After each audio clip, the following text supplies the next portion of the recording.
past weekend, the spring split for RLCS got underway, and with it was the announcement of a new rule coming to the RLCS. For the first time in 5 years, coaches and players alike are able to call for a timeout in the middle of a series. Going to be discussing what that means, the specifics, show you the actual rule where they set it, and everything else in between, as well as comparing it to other games, whether it be esports or traditional sports, and what it could possibly mean for Rocket League.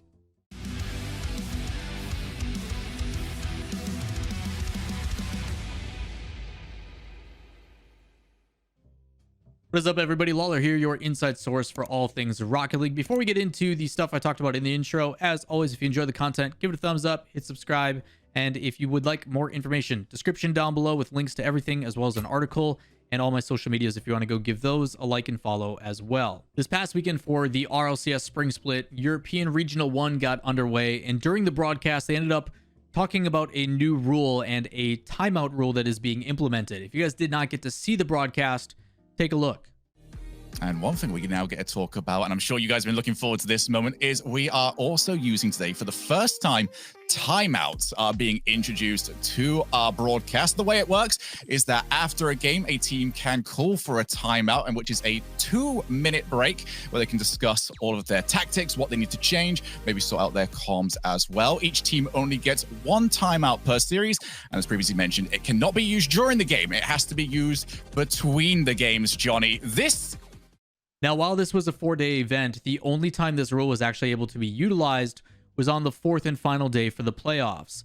This is a 20-team round-robin tournament with a double elimination in the middle, and once they get to the final 8 teams, we get into a single elimination playoff bracket on the 4th and final day, which goes down on Sundays. This rule did not get announced or did not exist to the public until the 4th and final day. They talked about it on the pre-show, as you heard Shogun in the clip talk about on the broadcast. The rule is classified as a tactical timeout, and in a lot of different esports and traditional sports, there is differences between media timeouts, tactical timeouts, tech timeouts. The difference being allocations applied to in case in like a traditional sport, if there's an injury, that doesn't go against their total injury or total timeout count. It goes towards a different type or different classification of timeout.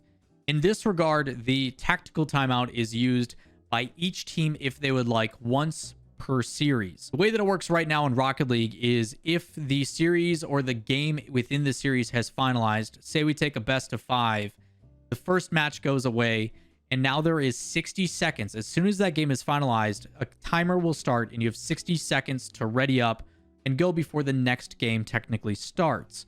What this timeout rule is allowing is the teams to extend that time by another minute, giving them essentially 2 minutes total to talk and discuss and possibly strategize about what they need to do to either bounce back or whatever it is. And we'll talk about that later. Potential implementations from these different teams and rosters and how they can fully utilize this extra minute. The timeouts can only be used after a game has completed. You cannot use it, say a team scores and you're down by 2 and there's maybe a minute left in the game and you want to find a way to develop a play or strategy like you do in other sports. That is not the case here. You have to use it after a game comes to full completion. There was also some tweets put out by their esports staff in a thread primarily by Murdy Shaw, one of the esports program designers over at Rocket League Esports. But there was a reply to it that caught my attention. Corey Lanier, the esports manager of product for Rocket League Esports, does state that we want to get coach cams eventually, but just need to work with teams to figure out setups. It's a stretch goal for sure. So it does look like this is more of an experimentation. They want to fully utilize it in the future, as well as pairing it with being able to see coaches. And there has been a lot of implementation and a lot of focus on the importance of coaches, primarily in the Rocket League esports scene. For myself personally, when I was watching Season 8 Grand Finals in Madrid, Spain, you could tell that teams were no longer getting blown out. The coaches' involvement to keep people mentally strong, so you aren't seeing teams just get wiped away, was no longer a mental issue. It was more of this team is just significantly better than the other team, which is adding a level of severity to the game that I really appreciate. So it does look like, as of right now, it is a work in progress and it's going to further develop in the future.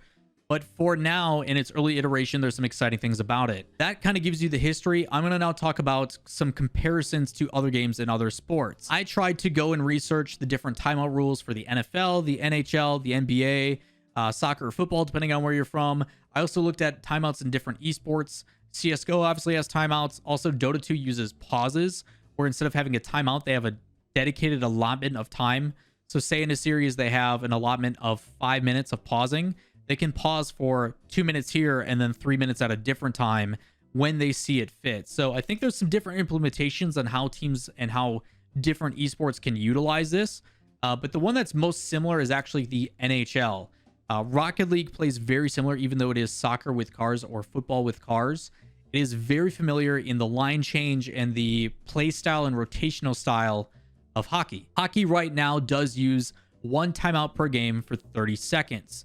They can only call it during a dead puck situation and have 3 media timeouts per period to coach the whole team, as well as the 2 intermissions in between your different splits. Right now, most people agree that using those timeouts can be used to drop a play, reset and rest players if they want to do a line change, or for a call after a goal is scored to give their replay analysis a little bit extra time to figure out what's going on and how to draw things up. Now, I put out a tweet, and I do recommend, if you guys have any questions, comments, or anything like that, please tweet at me at Lawler TV. I would love to hear what you guys have to say. But from the original tweet I put out, and from all the people that talked about it on stream and everything else, it was an overwhelming response of positivity for the rule, and a lot of people also agreeing that it's a long time coming. There was a couple things talking about like length and time, and I personally don't think an extra 2 minutes in a series is going to really cause any additional fatigue to the players. If it does, I think 2 minutes is make or break for you. I'm kind of worried for your team already. But primarily, I think this is a positive in every aspect. I mentioned in the intro that Rocket League thrives off simplicity, but adding more depth to the game itself, because the field isn't changing, the way that we play the game isn't changing, the meta will evolve, and I think a big importance of that is the coaches and the support staff behind the teams. This is another value of that, where you have the capability for a coach that these players trust to say, hey, we just won a really long OT. We just had a 12-minute overtime. You guys look drained. Let's take an extra minute to just take a breather. Maybe we want to discuss strategy. Maybe we want to further talk about how we can stay one step ahead. Even though we're playing better than this team, what is the next step to make sure we stay ahead? And a lot of coaches that did reply do mention that the time that they get is not enough. Right now, coaches are watching a live feed of the game with no delay. And by the time they can actually start communicating with the players, they only have roughly about 45 to 30 seconds. And in a game that's as fast-paced as Rocket League, it just simply is not enough. The implementations are, I think, as simple as if you're playing like a best of 5 or a best of 7 and you're about to get swept, the team goes up 2-0 or 3-0 and is on that match point, you're going to see a lot of timeouts called in just for a chance to say, hey, we need this extra minute to discuss and work on a game plan, or just make sure that everybody mentally is in the right place. And you saw that in the spring split almost immediately. In one of the first matches, you saw a team of a ragtag bunch of players coming together called Aether, playing against Giants Gaming, a team that many consider top 4 in the region. Giants was down. They took their timeout. They bounce back and move on into the semifinals. Even though it's frustrating for the Aether team, it's showing that if this extra minute is enough time for what is considered the favorite to move on, I personally rather have that. I always want the better team that's more competitive to progress in the tournament. As much as I like underdog stories, I personally will always prefer the better team advancing. And in this case, that timeout could be make or break for it. I do personally believe that the veteran talent, the teams with better org backing, the teams that have veteran coaches are 1000% going to benefit from this. But at the same time, I think that benefits everybody as well. It is adding validity and value to those positions.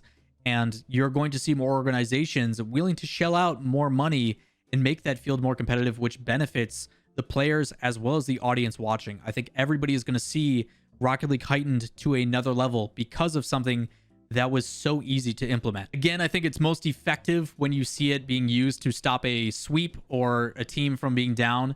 I also think you may see it a little bit earlier than that, or if there is, like I mentioned, a very long overtime, the ability to just get that extra minute after a grueling, mentally grueling overtime in a game like Rocket League, where you don't even recognize 8 to 10 minutes of just strenuous activity went by. While I don't think it's going to change the overall outcome of the match or really change the dynamic of a match, I do feel that it is going to make for less underdog stories or less upset matches happen.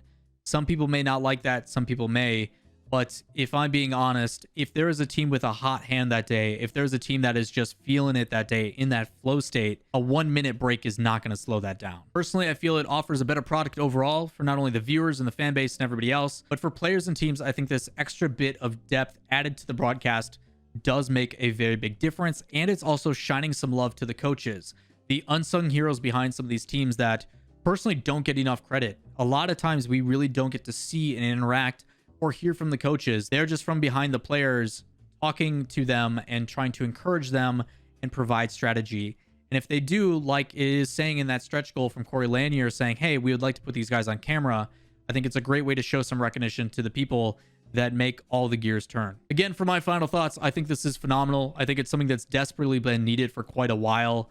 And if it's going to add even more value to the coaching and the importance of staff behind these players and these teams so they can be as successful as possible, I think it's a great step in the right direction. And it can even make the broadcast itself better as they introduce new and exciting ways to showcase these teams and rosters.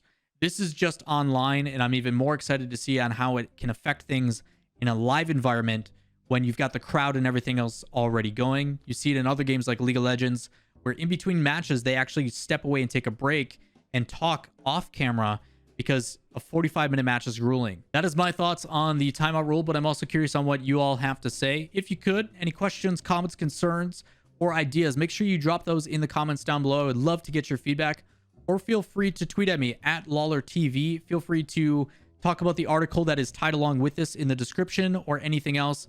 I would love to hear what you have to say, but that is going to do it for this video, and I will catch you guys all next time. Peace.